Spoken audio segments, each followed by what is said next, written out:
Hello everybody, I'm Xander Johnston, aka AntBoy. I'm just a normal 13-year-old schoolboy living in the Cairngorms National Park in the Scottish Islands, doing all the normal things a kid my age does. Going to high school, spending time on my phone and playing my Xbox, practicing my fiddle, and keeping my bedroom messy to the disgust of my mum and dad. But I also have a passion for nature.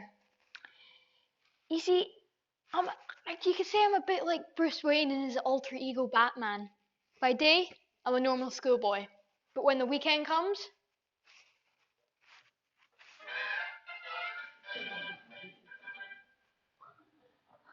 I'm AntBoy. But for today, I will be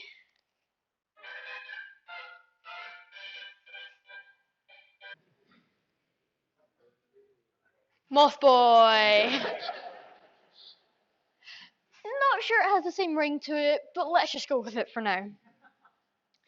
My speciality is the little guys, the insects, especially ants.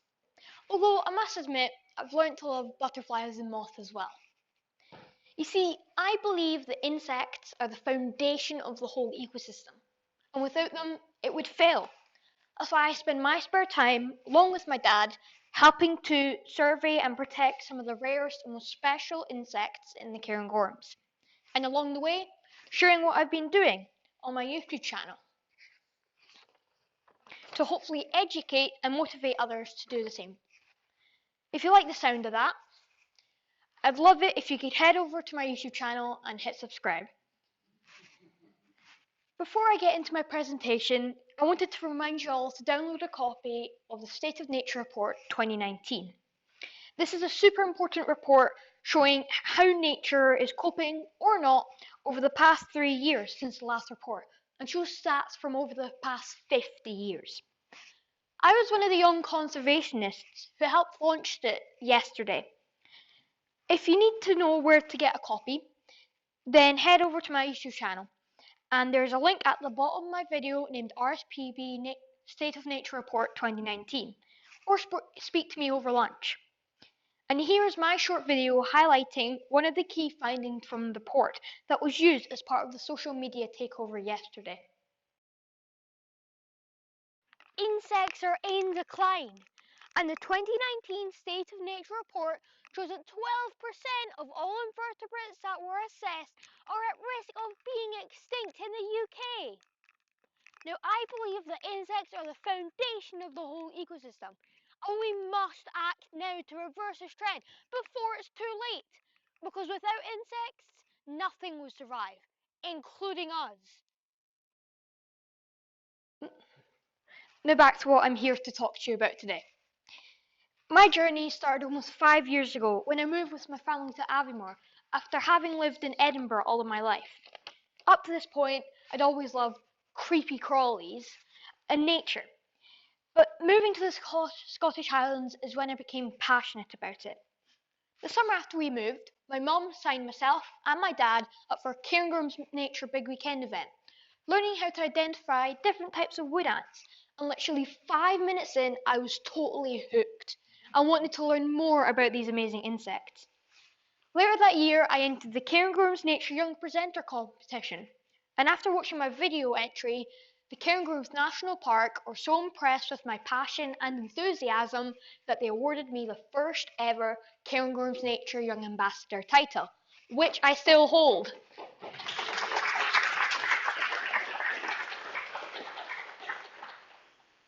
Shortly after this, at the age of only 10 years old, I became, along with my dad, a nature volunteer and began to take part in surveying for the national park, spending our weekends looking for rare or endangered invertebrates, like the dark bordered beauty and the Kentish glory moth. I find it hard to identify when I moved from being a volunteer to a young conservationist, but it's probably about the same time that I set up my YouTube channel. As I said before, I have a YouTube channel. www.xanderjoe.co.uk. And this is where I share my conservation work and facts on insects, along with some cool videos on things like how to rewild your garden to make it more insect friendly, and how to build your own insect hotel.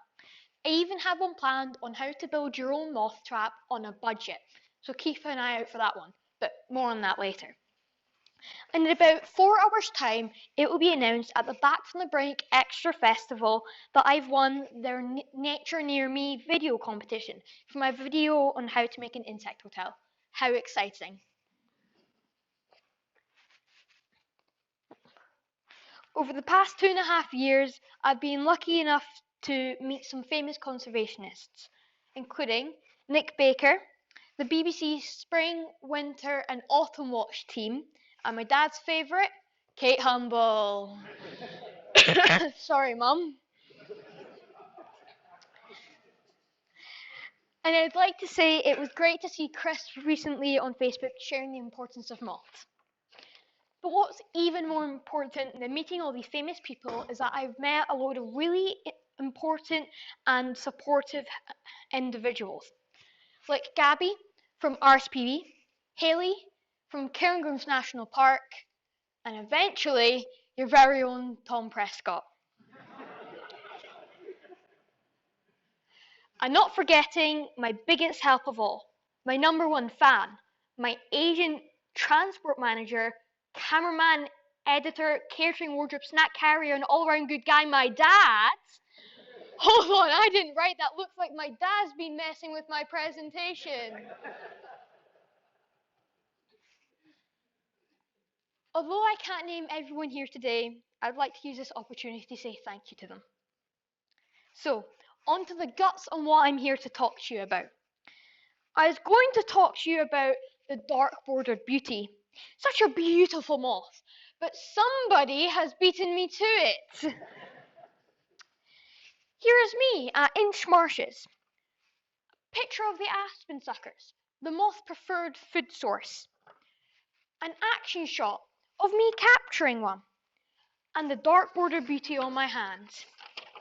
What looks like all that prep work has just been a waste of time. So instead of that, I will chat to you about my time with the Kentish Glory. The Kentish Glory and how I managed to get it onto primetime TV this year on Springwatch. I'm so lucky to live in an area where the Kentish Glory moth can be found. It is such a beautiful moth. I'm also very fond of it, as it was my first real introduction to the world of moths. Like everyone, I've always found butterflies amazing, and the whole process of complete metamorphism mind-blowing. But I had no idea that the world of moths was thousands of times larger, and what some might say, way cooler. Don't get me wrong, I still love butterflies, but moths rock. I met the KG as one of my first rare invertebrates in the Cairngorms surveying assignments, where my dad and I were given a pheromone trap to record their presence in some new areas in the Cairngorms. For those who don't know what the Rare Invertebrates in the Cairngorms project is, it's a 3.5-year funded project looking for and protecting 6 of the rarest invertebrates in the Cairngorms. I have some leaflets with me if you want more info.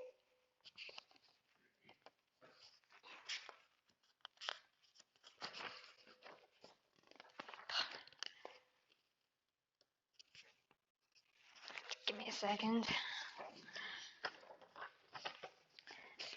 So, off we headed into the great unknown. Well, actually not so unknown, as we headed down a well-trodden track about 300 metres from the Rothiemurkes Visitor Centre, just outside from Aviemore. On identifying a suitable habitat within our allocated square, we set up the pheromone trap, and sat and waited. This emulates the pheromones that the female would produce, which the males pick up using their fluffy antennae and fly towards us in the hope of meeting the lady moth in their dreams. Unfortunately for them, it's as we find, and a bottle filled with man-made pheromones. In this picture, if you look closely, you can see where the female emits the pheromones at the back of her abdomen. The male KG can sense these pheromones from up to a kilometre away. There's been mixed success with the man-made pheromones, and each year a new version is released, with this year some testing conducted to try and figure out which strain works the best. A little about the KG's habitat. The KG requires a very specific habitat, that being silver birch trees which are 6 feet tall and under, which we believe is due to the fact that trees of this size are less impacted by the wind. This specialist moth has been having a hard time recently, primarily due to environment destruction and fragmentation, making the survey work super important. In fact, we now know that much of their suitable habitat has become secluded islands or just been destroyed. As I said before, it's not any old birch forest. They prefer silver birch, which tends to grow on drier land, unlike its cousin the downy birch, which likes wet boggy soils, something that is not ideal for when the KG is pupating in the soil around the trees. Due to the need for trees 6 feet and under, well-managed forestry, or surprisingly, areas which undergo some grazing seem to be the ideal environments. This grazing helps keep the trees to the ideal size, and the ground below tends to be clear due to the movement of the caterpillar deer. Another thing that helps the caterpillar to find its ideal pupation location. That's quite hard to say. Although the KG can be found during the day, it can also be trapped at night using light traps. So when we heard about someone who had a night of trapping planned, we just had to go along and help. And this is when we first met Tom Prescott.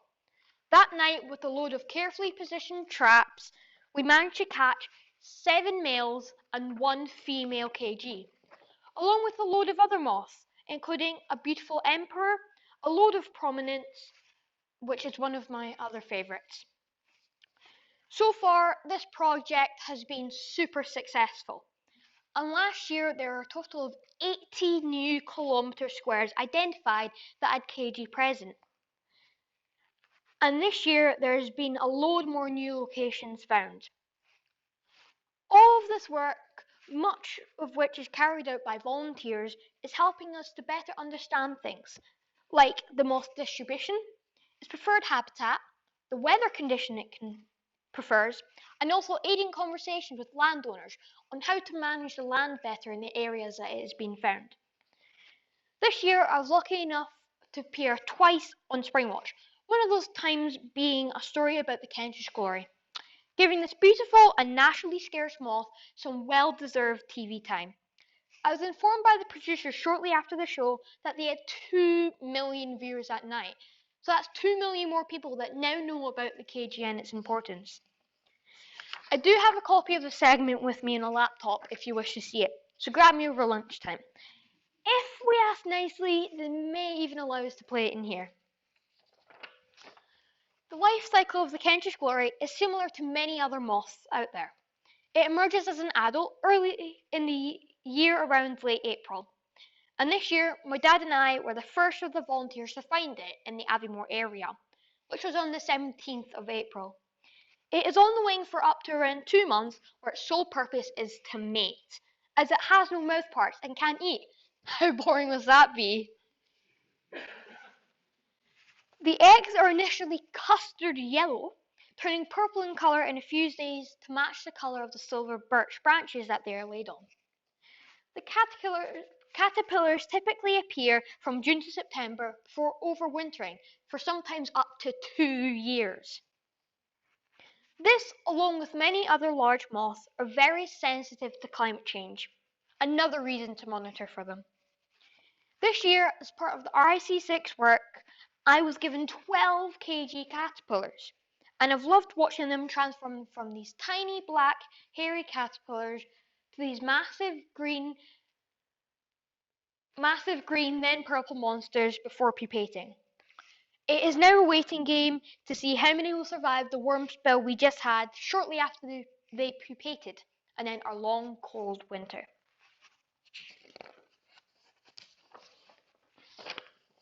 I've been lucky enough to have such support from my dad and the Cairngorms National Park, and the likes of Tom.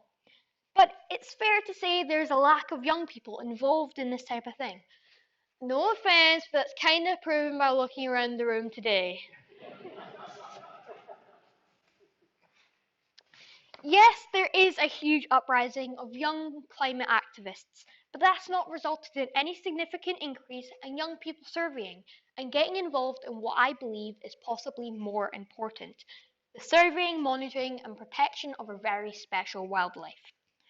So here are a few of my ideas on how to get more people like me involved.